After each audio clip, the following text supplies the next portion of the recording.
Hello.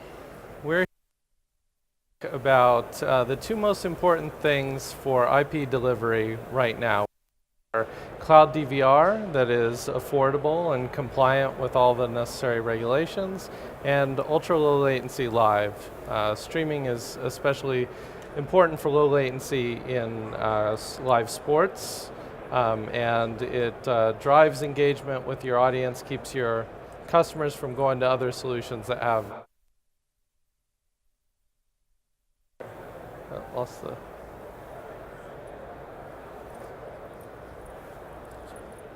All right, technical difficulties with the microphone there. So starting out with cloud DVR, first of all. Cloud DVR is sort of a simple thing, but also a very complicated thing. So it's simple in that we've been doing DVR for ages in homes on hard drive devices in the home. But it's complicated to do it in a data center because it requires a scale of storage that has been previously not necessary for other applications and not available really until recently. So there's a few reasons why you might want to do cloud DVR. The biggest one is always to reduce cost. So it's important to reduce cost by removing that expensive equipment from the home so that when there's any sort of a problem with it, you don't have to send a truck with a technician out there to actually go fix it. The reliability is also much higher in the data center, of course, with data center class devices rather than devices that are in the home, consumer grade stuff. It's very scalable, so if you want to make everybody available, give everybody extra storage, just add more storage in your data center. You don't have to worry about expanding everybody's hard drives on their premise equipment. It's secure, you have control of all the content on your premise. It's easier to ensure compliance with all the necessary regulations, and it gives you an additional business model in terms of being able to sell expansions to either retention time or amount of content that you can keep. So in order to have a successful cloud DVR system, the three things that you really need to make sure you get right are throughput, because it requires a lot of throughput to record all of the programs live, especially with a private copy type solution, which is, of course, very likely to be the case in North America, given the regulations and content rights situation.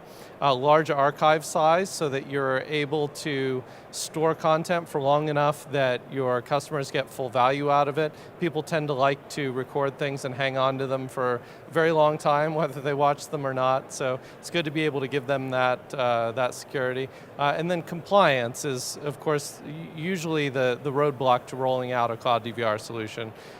So being able to ensure that you are complying with all of your content rights and ensuring that there's no problem around audits later from your content owners. Doing private copy is the hardest type of cloud DVR to do, certainly.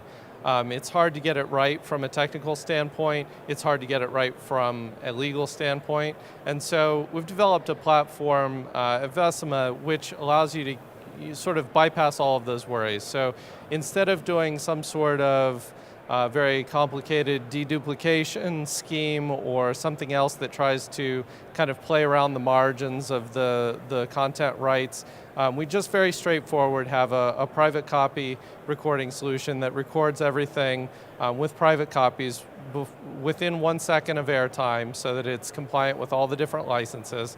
And each unique recording is identified with a recording identifier written into the recording at the time of the recording so that you can go back later and audit your copies and ensure that every copy is indeed unique and that when they play out their copy, they are playing their copy and not some shared copy or something else that's been deduplicated. It makes it very easy for legal to give the go-ahead on these things. In order to do that, though, you need a very high-performance storage platform because you need to be able to write all of those private copies right when they're airing.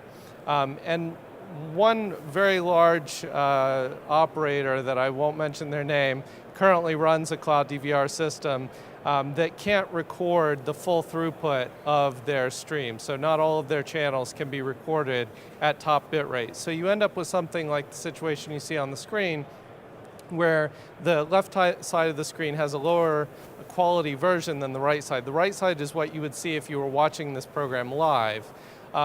When you go and record the second highest bit rate instead of the highest bit rate, you surprise the customer in a bad way when they go to watch the recording and they find out that it is not as high quality as the program would have been if they had watched it live. So we solved this problem with a tier of NVMe flash that sits on top of our large storage platform, provides a buffer for all of the small continuous writes that are happening for recordings, and allows you to very easily transition the small buffer into the large archive tier later. So the large tier is very cost effective, but you need a way to get the content out of the buffer and into the content archive tier without some sort of a manual process. So it needs to be automated, and our system has a full automation framework around that so that all of the popular content can be kept in the NVMe fast tier, and the stuff that's less popular or older or otherwise can be retired out of that NVMe tier can be automatically transitioned down to the hard drive storage tier. Keeping two tiers of it really gives you that optimal balance of performance, flexibility, and cost. Because if you tried to deploy a whole system based on the throughput needs of the requirement, you would end up with way more storage than you needed if you did that with just hard drives.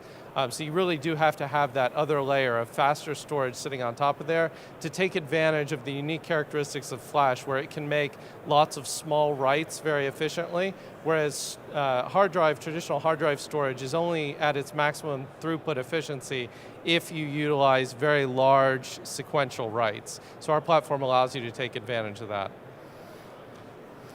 So cloud DVR is very important because a lot of our viewing has transitioned off of live viewing and to time-shifted use cases. But live viewing still dominates sports. Live for sports, it's sort of like the last must-see live content.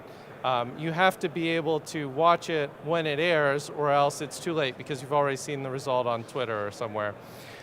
So sports is important both because people like to watch it live and because they're willing to pay for it. So 70% of the most popular live events are sports programs, and 90% of sports fans are actually willing to pay for a package that includes live sports streaming.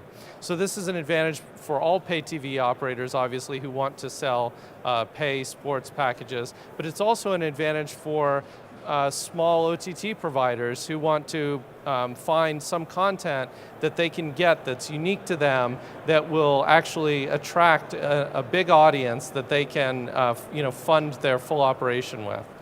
There's not very many content types out there that people are still willing to pay quite a bit of money for small packages of content. So live sports is very important from a business perspective, but it's also very demanding from a technical perspective.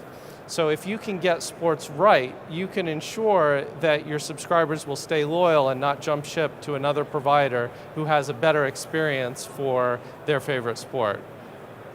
So we've developed a low latency system that we've called TrueLive, which drives latency below where you can get with traditional cable. So traditional cable operators are about 5 seconds or so behind what would be considered the broadcast live. And that's because of stat mux timing and all those sorts of things. So we've developed a low latency transcoder, low latency packager, origination, CDN, all of those things to bring us down below 2 seconds, which gets you ahead of your cable competition, ahead of all the traditional delivery methods with IP. And traditionally, you can see IP has been quite a bit behind that. So there's a whole lot of different things that we need to do in order to get us there.